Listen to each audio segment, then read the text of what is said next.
di mana-mana mungkin banyak terjadi informasi viral yaitu tentang keracunan makanan.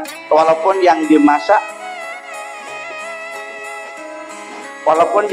itu 3.000 4.000 porsi, yang sakit perut kena keracunan dianggap keracunan itu tidak sampai sekian persen, ya mungkin 20-15 orang itu sudah memviralkan MBG dan menjadi kontra, menjadi pendapat yang sangat hidup di masyarakat.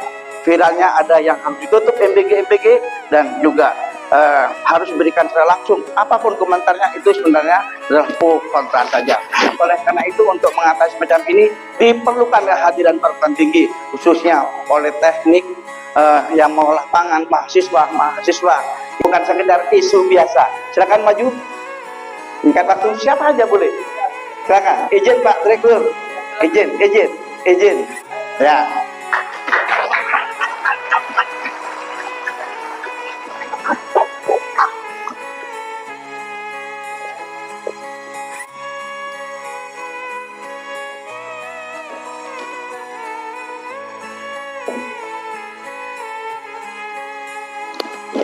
Mana?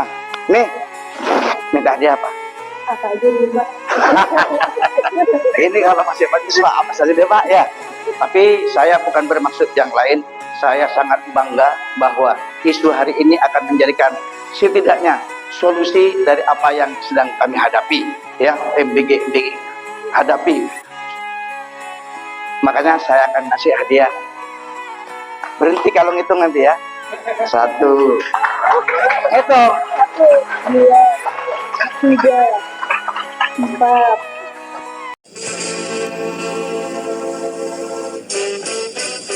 Berikan sambutan yang meriah untuk Bapak Ahmad Suryono.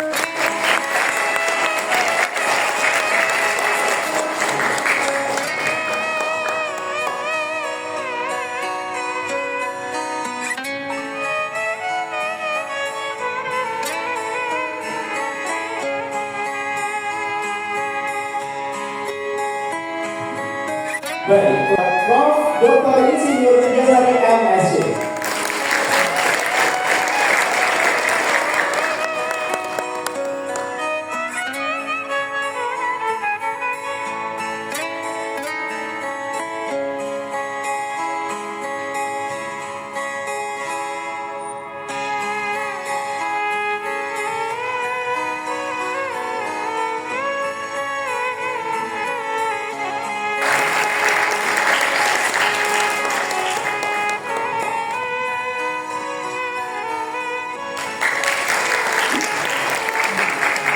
Sekali lagi berikan tepuk tangan yang meriah teman-teman untuk para pemateri yang telah hadir di dalam acara acara kali ini.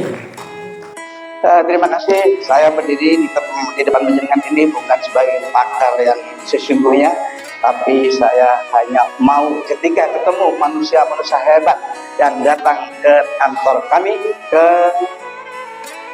SPBG kami di Bintaro, ada lengkap panitianya yang datang dan menyampaikan isu yang hari ini dilaksanakan.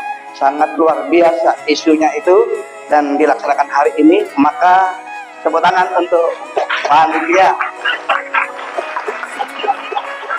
Urusan bicara tentang bagaimana gizi dan apa di dalam gizi, mungkin ada karbohidrat, ada serat, ada protein hewani nabati dan semuanya, dan dibahas oleh Ibu Profesor aja nanti. Kalau saya pendekatannya apa yang bisa dilakukan oleh mahasiswa terkait dengan MBG yang ada di Indonesia, khususnya di Kabupaten Jember. Namun sebelum itu saya akan memberikan hadiah kepada siapa yang bisa menerima depan dia, maju ke depan, yang pantas mewakili, yang punya ide. Atau siapa yang punya ide ini? Ini ide miliaran ini, ide yang sangat luar biasa ini, bukan sekedar isu biasa. Silakan maju. Singkat waktu, siapa aja boleh. Silakan. Izin Pak Direktur. Izin. Ya.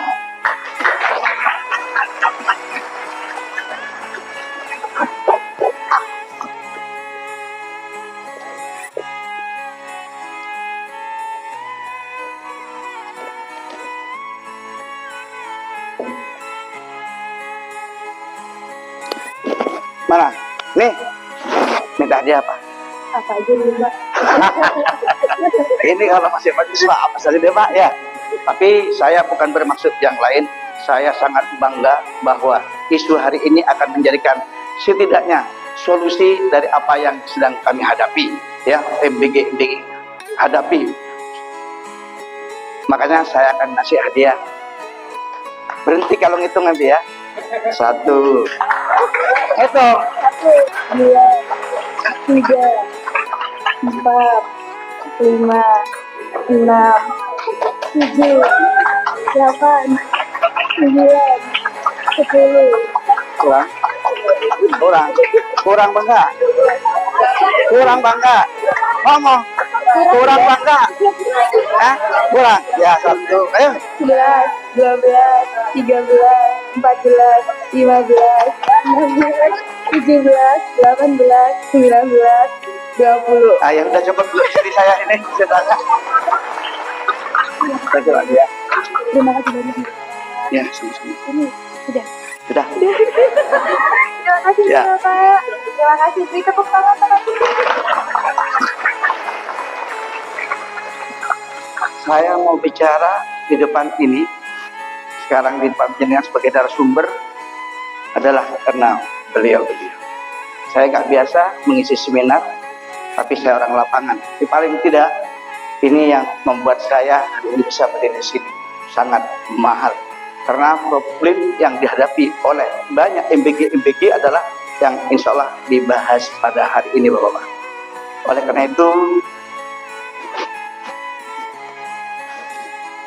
karena itu, saya akan mengawali dulu bahwa kami ini sejak bulan Februari tahun 2025 sudah menangkap peluang yang besar oleh Mas Bem tadi disampaikan oleh Mas Diaul Haq bahwa ini program prioritas dan program mercusuar Bapak Presiden. Nggak main-main. Tujuannya adalah bagaimana generasi ke depan, generasi yang akan datang, khususnya bagaimana mencapai generasi emas tahun 2045.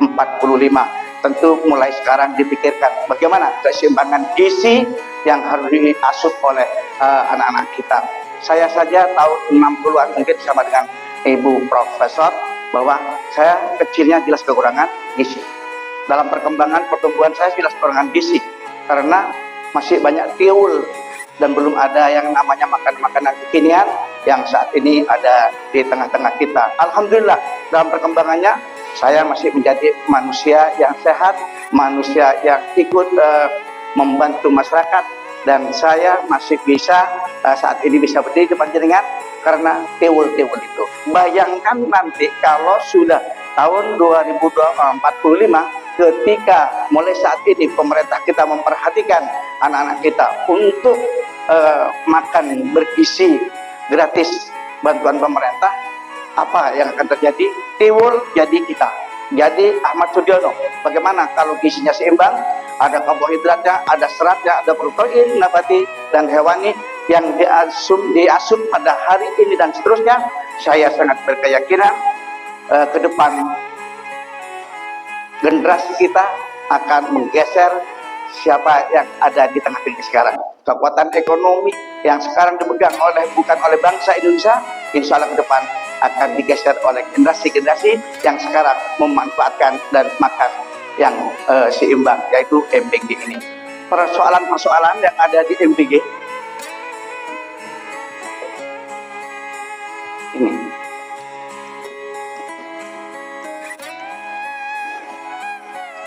Persoalan-persoalan yang dihadapi oleh banyak MBG ini adalah sangat kompleks sekali. Tidak seperti yang dibayangkan kesuksesannya. Di mana-mana mungkin banyak terjadi informasi viral yaitu tentang keracunan makanan. Walaupun yang dimasak itu 3.000, 4.000 porsi, yang sakit perut kena keracunan dianggap keracunan itu tidak sampai sekian persen, ya mungkin 20-15 orang itu sudah memviralkan MBG dan menjadi kontra, menjadi pendapat yang sangat hidup di masyarakat. Viralnya ada yang harus ditutup MBG dan juga harus diberikan secara langsung. Apapun komentarnya itu sebenarnya adalah pro kontra saja. Oleh karena itu untuk mengatasi macam ini diperlukan kehadiran perguruan tinggi, khususnya politeknik yang mengolah pangan, mahasiswa yang saat ini melaksanakan dari Poli J ini sangat dibutuhkan kehadirannya di dapur-dapur kami. Oleh karena itu izinkan kalau memang ada yang ingin berkolaborasi dengan kami, datang di dapur-dapur kami sangat dipersilahkan. Mungkin sebagai konsultannya, sebagai pembimbing, pendamping yang ada di dapur-dapur kami. Karena kami adalah sangat terbatas pengetahuannya tentang bagaimana bahan yang sehat, bagaimana bahan-bahan yang baik, bagaimana bahan-bahan yang akan dibeli, mulai beras, sayur, ayam, dan seterusnya, termasuk roti. Oleh karena itu, keberadaan mahasiswa politeknik dan perguruan tinggi yang bidahi pangan sangat dibutuhkan, Bapak Ibu sekalian, saudara-saudara sekalian, di MBG. Bukan hanya sekedar dibutuhkan kecil, dibutuhkan hampir oleh seluruh pemilik dapur. Tidak sedikit kami kemarin beli ayam 200 kintal, 200 kilo. Dia dikirim jam 4 ke dapur kami. Ternyata kemudian dimasukkan di freezer, kira-kira mau dicuci, kira jam 7, 4 jam kemudian seluruhnya busuk, basi dan bau. Itu mungkin karena keterbatasan kami yang selaku yang pemilik dapurnya atau karyawan kami, para relawan yang memang pengetahuannya tidak komplit atau memang bahannya yang kurang bagus. Kami tidak punya ilmu tentang itu. Maka begitu para adik-adik mahasiswa datang kami nyatakan iya dan mau dari narasumber, walaupun memang pertama kali saya berdiri seperti ini dalam forum isu dan keilmiahan. Tapi paling tidak apa yang ingin saya sampaikan nanti disambut dan bisa didiskusikan bersama di forum yang sangat luar biasa ini. Jadi milih bahan aja nggak bisa. Hijau tidak berarti sehat. Ayam tadi contohnya ya hancur, bau. Akhirnya kami dengan Pak Bidi berinisiasi datang ke Siomas Surabaya, datang ke beberapa tempat Java kalau nggak salah, ingin tahu, melihat bagaimana proses pemotongannya dan seterusnya. Alhamdulillah apa yang ada, apa yang kami lihat di sana jauh dari apa yang dilakukan di lokal Jember, pemotongannya dan sebagainya. Oleh sebab itu, sembahkan Bapak Direktur di tempat yang terhormat ini, saya menginginkan sekian persen kebutuhan dapur di Jember.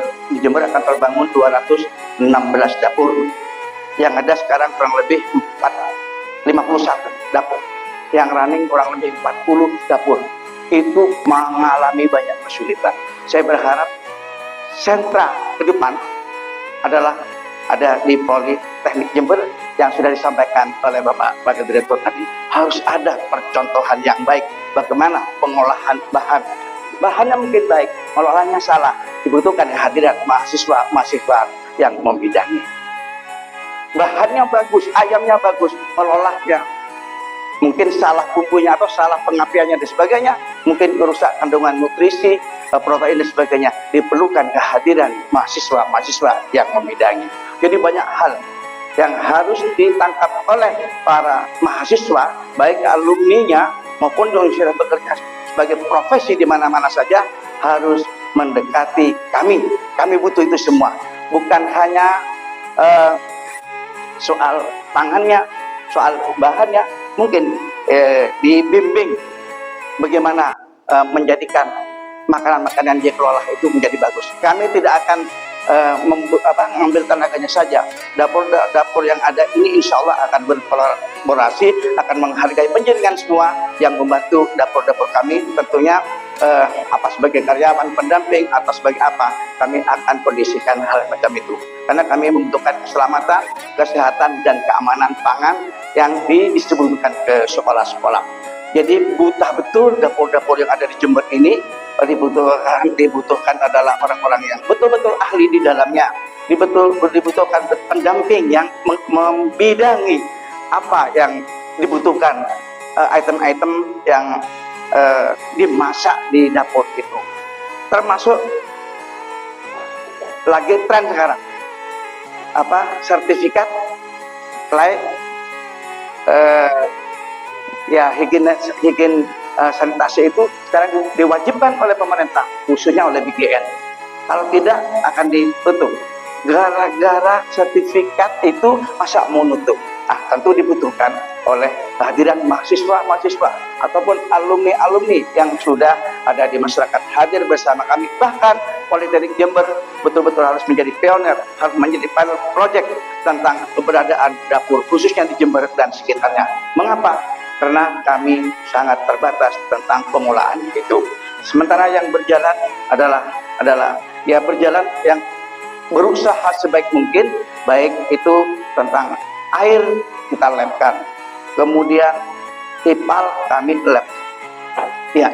lepkan juga, kemudian ada beberapa seluruh karyawannya kami adakan diklat di Dinas Kesehatan dan Asesor BGN, kami biayai secara gratis karyawan dan relawan yang bekerja supaya bagaimana menjamah makanan, bagaimana mengolah makanan menjadi tidak terkontaminasi dengan hal-hal yang buruk atau menyebabkan keracunan. Itu kami lakukan. Tentu tidak cukup di situ. Kalau tidak ada contoh praktis dari perguruan tinggi atau dari Poli J ini, bagaimana di Jember? Bapak Ibu sekalian, khususnya Bapak Direktur, kami sangat berharap di Jember ini bahan-bahan yang akan kami masak, paling tidak ada referensi dari perguruan tinggi khususnya yang ada di Poli J ini. Di sini sudah ada rotinya, Pak. Saya kenal Poli J ini lebih dari 20 tahun.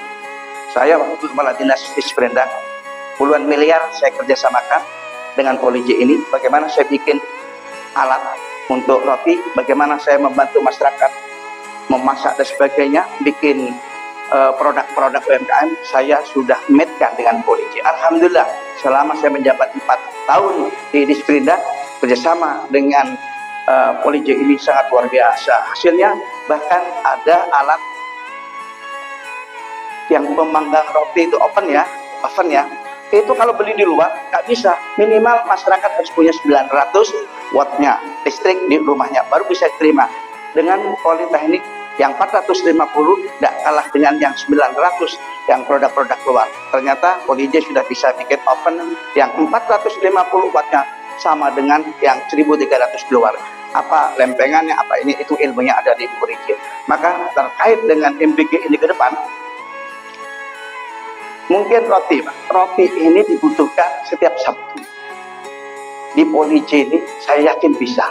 Mengapa? Biar membantu. Nanti kalau sudah 200 kenapa pasti ada kesulitan kami, Pak. Toko-toko tidak siap, pabrik-pabrikan tidak siap, belum tentu menyelia mana yang sehat, mana yang bagus, mana yang gizinya sudah sesuai. Kami nggak sejauh itu. Tapi kalau Poli J sudah punya pabrik factory yang menangani roti diperbesar untuk mendukung, menyapli, insya Allah bagian solusi dari pertemuan ini.